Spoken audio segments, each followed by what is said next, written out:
Ассаляму алейкум ва рахматуллахи ва баракатух. Бисмиллах.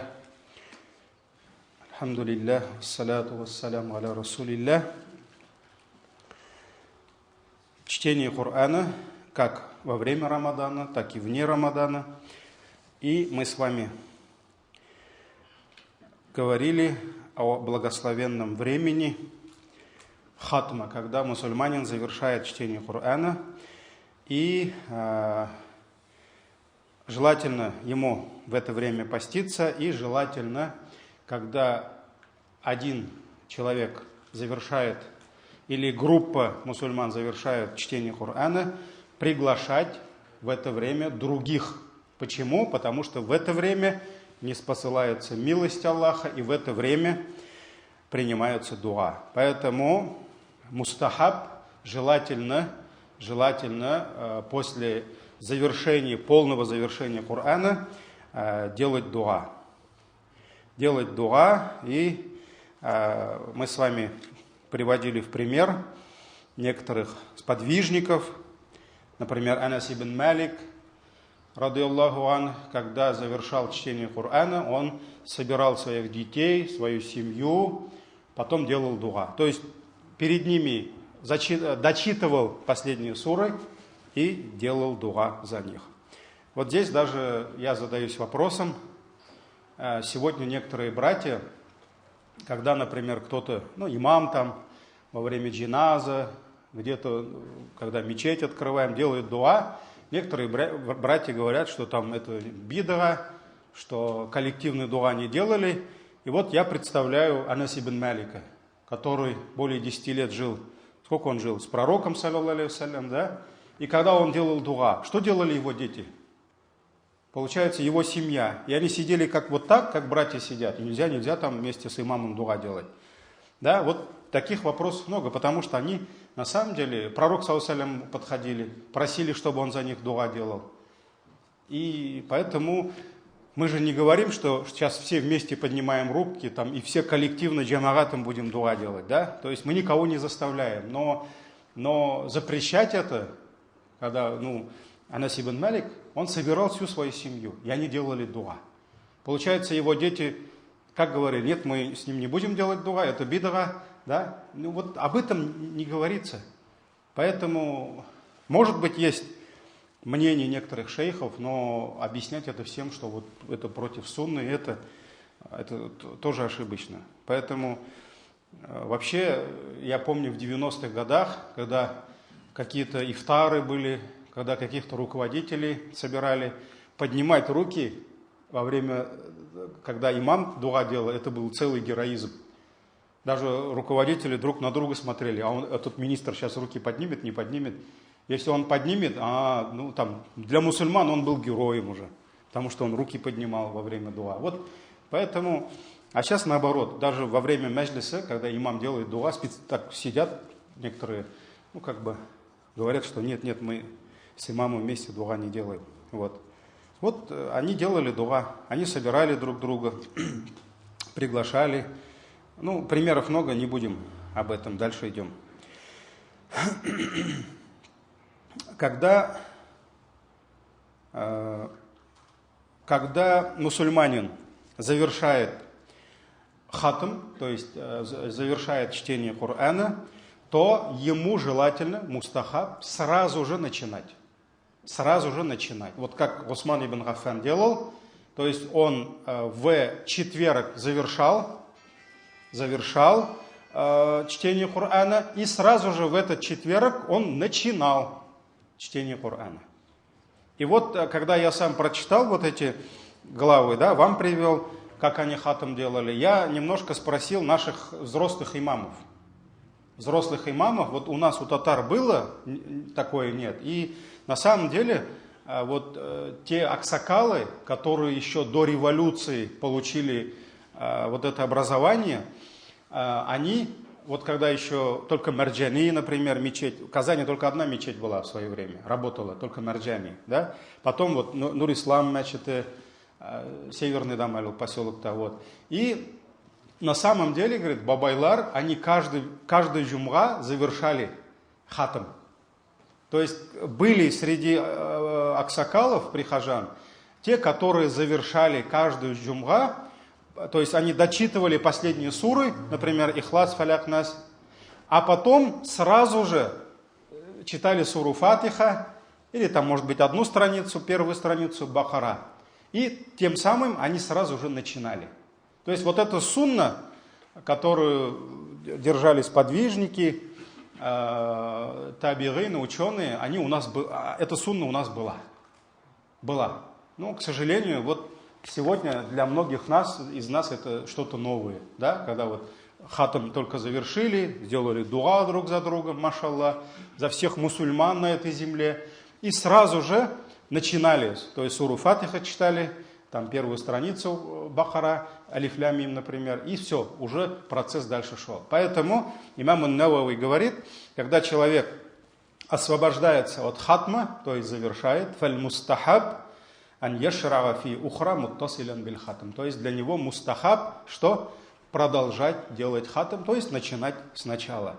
Начинать сначала, и вот это делали факад истахаббаху салаф. И салаф, то есть праведные предшественники, они как раз так и делали. То есть, мы с вами говорили, что для них полное прочитывание Корана и хатам, он не был связан с Рамаданом. То есть, да, в Рамадан они больше читали. Но и больше времени они посвящали чтению Корана. Но на самом деле вся их жизнь была от хатма до хатма. То есть вот мы с вами говорили, кто-то, да, 1 раз в 2 месяца заканчивал, кто-то раз в месяц, кто-то раз в 10 дней, кто-то раз в неделю. Вот поэтому, как только они заканчивали, они сразу же начинали. Поэтому, может быть, вот кто-то из нас, который, машаллах, себе поставил цель, я думаю, таких немало, иншаллах, завершить чтение Корана в Рамадан, да, для него, может быть, вот это такая новая сунна в жизни будет, да, то есть он сразу же, как прочитывает последние суры, может быть, ему сразу начать и суру Фатиха читать, чтобы дальше уже продолжать после Рамадана. Вот надо это брать себе в цель. Может быть, вне Рамадана кто-то не сможет каждый день 1 джуз читать, потому что есть разные, кому-то тяжело, кому-то легче, да. Может быть, цель поставить там до следующего Рамадана, например, если раз в 2 месяца, то есть еще 6 раз хатам сделать, вот, например.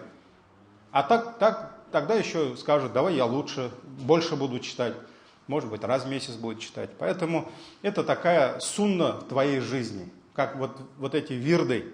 То есть утренние, вечерние зикры, которые ты стараешься не оставлять, вот, а самый наилучший зикр это чтение Корана. Так ведь? И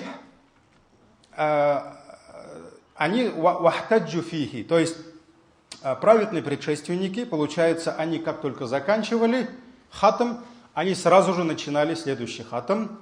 И в доказательство этому они приводили хадис от Анаса, радийаллаху анху, что посланник Аллаха, саллаллаху алейхи вассалям, сказал: хайруль а'мали, то есть пророк, саллаллаху алейхи вассалям, сказал: лучшие из дел, и он начал перечислять.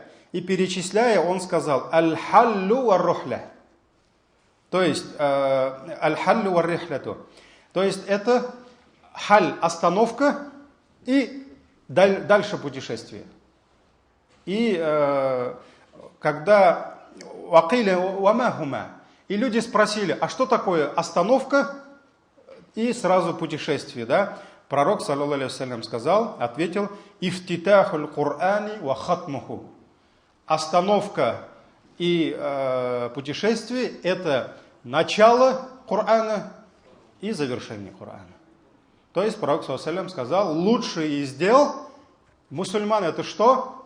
Это начинание чтения Корана и заканчивание. То есть получается, вот они так завершали и сразу же начинали. Вот поэтому пророк, саллаллаху алейхи вассалям, сказал, лучший из дел – это остановка и дальнейшее путешествие. Следующая тема – это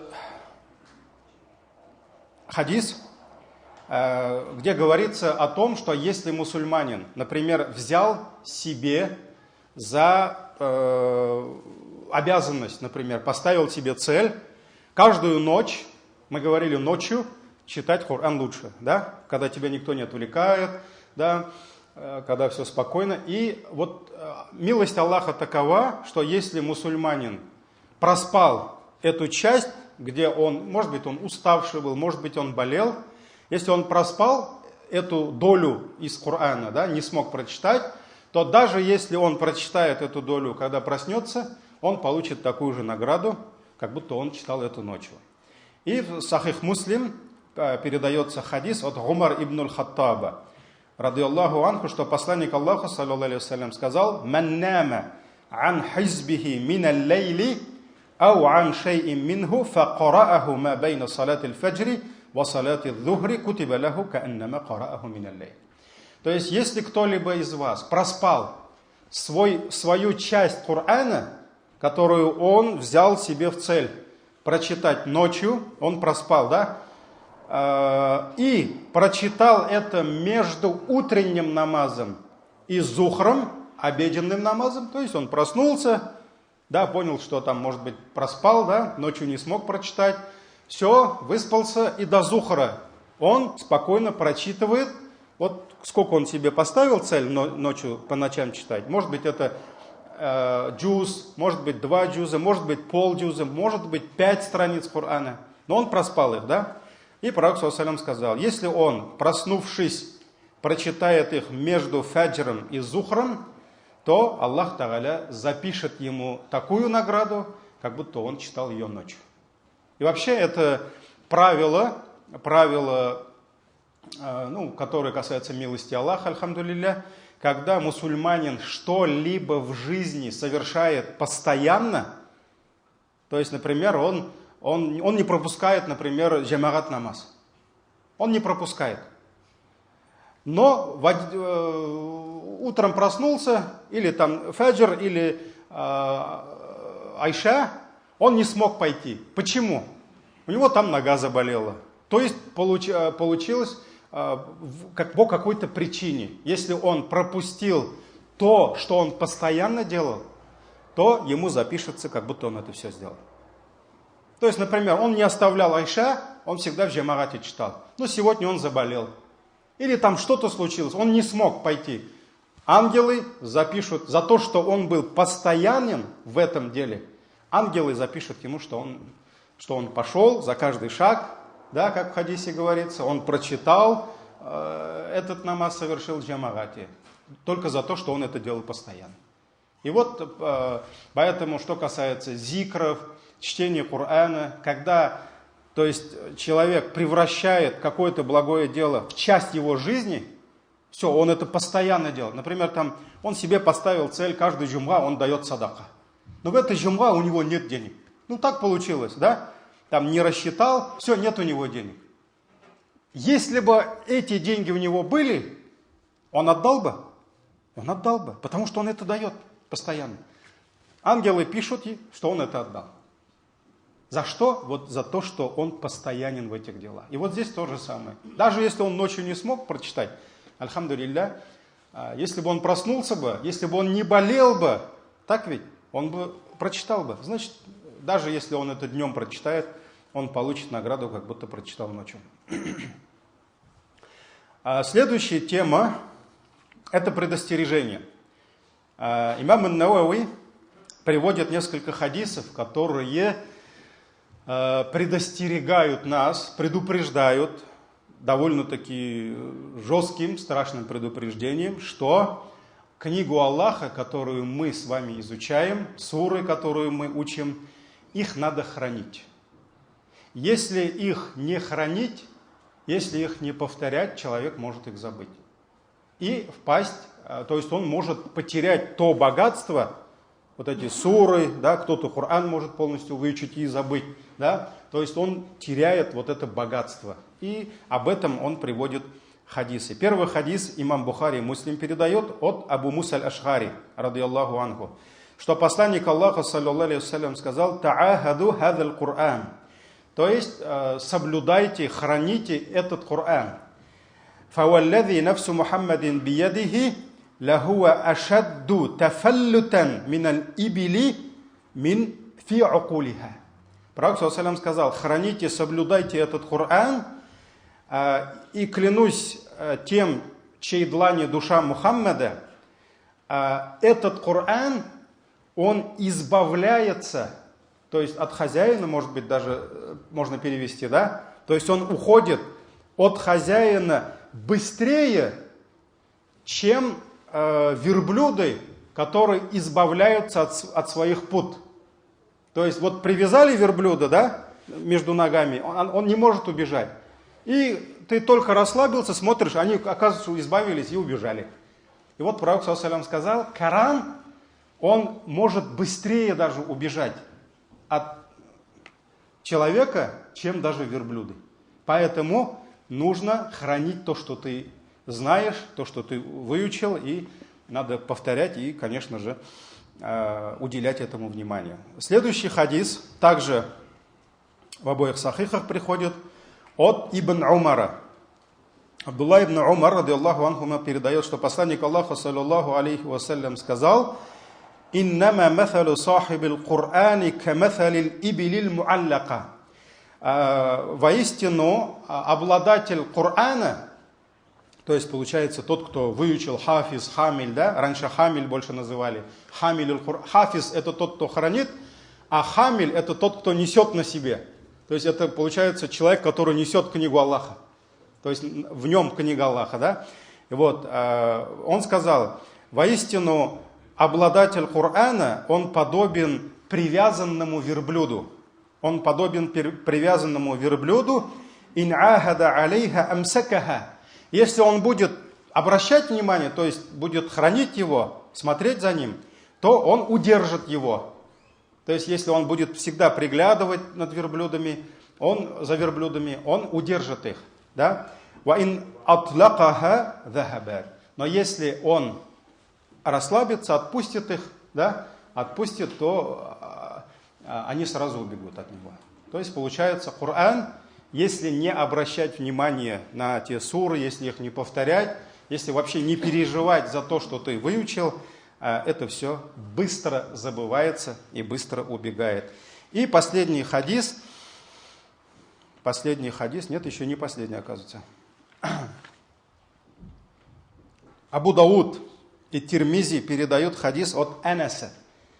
Анас ибн Малик — это как раз тот сподвижник, который жил с пророком, саллаллаху алейхи вассалям, служил ему и передал нам, альхамдулилля, очень много хадисов, радиаллаху анху, пусть Аллах будет доволен им. Посланник Аллаха, саллаллаху алейхи вассалям, сказал: «Уридат алейя уджура уммати, хаттал кадат». Пророк, саллаллаху алейхи вассалям, сказал: мне были показаны, то есть Аллах мне показал награды, то есть благие награды, за которые получит моя умма. Моя умма, даже награду соринки. Юхриджуха раджуль миналь масджид. То есть Аллах мне показал даже награду, которая ждет того, кто подобрал мусор с мечети и вынес за мечеть. То есть мы знаем, одно из благих дел в исламе – это убирать мусор, убирать вот эти преграды, которые мешают людям, да, и особое внимание, мы знаем, в хадисах уделяется мечети. То есть, например, плевать в мечети, пророк саллаллаху алейхи вассалям сказал, это грех, пока человек не закопает. Раньше не было ковров, поэтому пока не уберет этот плевок. Так ведь? То есть нельзя было осквернять мечеть. Так ведь? И одно из благих дел, когда мусульманин увидит какой-то мусор, который валяется в мечети, то есть он берет этот мусор и выносит за мечеть. На тротуар не кидает, конечно, да? То есть он убирает этот мусор. И пророк саллаллаху алейхи вассалям сказал: Аллах мне показал даже награду за соринку, которую мусульманин выносит с мечети, с территории мечети. «Ва'уридат алейя зунуба уммати». Затем пророк саллаллаху алейхи вассалям сказал: Аллах показал мне грехи моей уммы. То есть, какие грехи будет совершать моя умма. И что за эти грехи она получит. «Фалям ара занбан а'азам И я не увидел греха более страшного. Вот здесь уже, да. То есть пророк, он не просто сказал, а там еще был такой грех. Да? Он сказал, я не увидел греха более страшного, большого, мин суратин мин аль-Кур'ан, ау ая утияха раджулюн фумма насияха. То есть самый большой грех моей уммы. Я увидел один из самых больших грехов, да? Это сура из Корана, или же аят, который выучил мусульманин, а потом забыл. То есть он выучил это, а потом забыл. Вот это один из больших грехов. Этот хадис передали Абу Дауд и Тирмизи. И последний хадис, у нас 59, да, сегодня? 57. Ага, последний хадис передает Абу Дауд. Абу Дауд и Дарими. Этот хадис от Саад ибн Убада. Саад ибн Убада, радиаллаху анху, передает, что посланник Аллаха, саллаллаху алейхи вассалям, сказал: этот хадис еще страшнее, оказывается. Читать, не читать? «Ман кара аль-Кур'ана, thumма насияху». Кто читал Коран, то есть учил, а затем забыл его, «Лакия Аллаху та'аля яума аль-киямати адждама». Он встретит Аллаха в судный день как больной проказой. То есть, получается, он будет обезображен. Его лицо, его тело будет обезображено за то, что Аллах ему дал Коран, а он забыл этот Коран.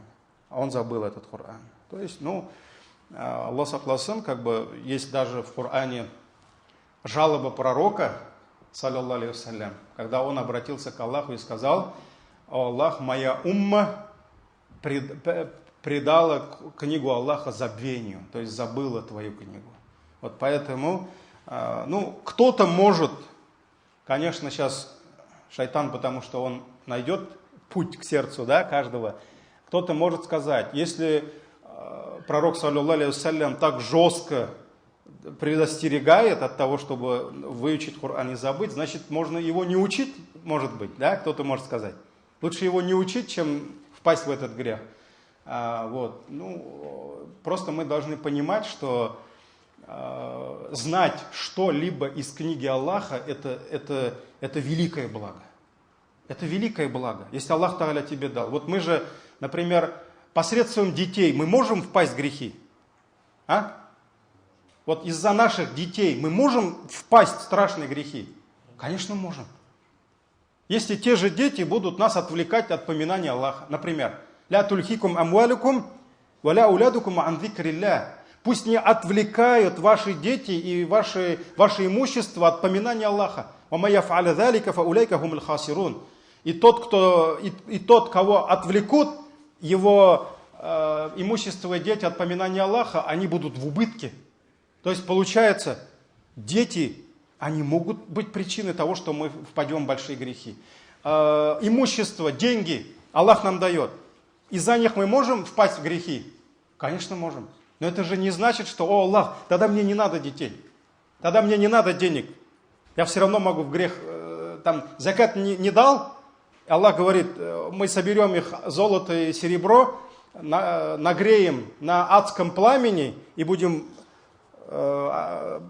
поджигать их лбы, спины этими, тем имуществом, которым они закат не дали. Но это же не значит, что нет, тогда детей не надо. Так ты женишься и можешь ущемлять права жены, можешь впасть в грехи, да? Тогда жениться не надо, да?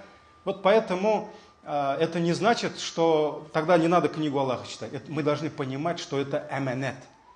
Аллах тебе, если дал, альхамдулилля, возможность учить Коран. Да, не весь Коран, все не могут быть хафизами, да, но ты какую-то часть выучил, ты какую-то часть знаешь, машаллах. И это надо беречь. Потому что это знамя. Это знамя, которое ты несешь, иншаллах. И поэтому за это знамя надо бороться. И не поддаваться шайтану, да. Хазрат перед таравихом прочитал нам страшный хадис. Оказывается, вообще не надо, лучше не учить эти суры. Да? То есть это научение шайтана. Надо учить, потому что это милость Аллаха. И кому-то Аллах Тааля, может быть, много богатств дал. Да, он закат дает на пути Аллаха, да, а кому-то Аллах Тааля, может, много Корана дал, много сур дал. Так ведь? И он посредством книги Аллаха, альхамдулилля, зарабатывает себе награду. Поэтому каждый из нас ответственный за то, что он получает от Аллаха. И это аманат. И это может быть причиной того, что мы найдем милость Аллаха, и причиной того, что мы, Аллах сахласым, впадем в грехи. Так, значит, пока все. Следующая у нас тема будет адаб.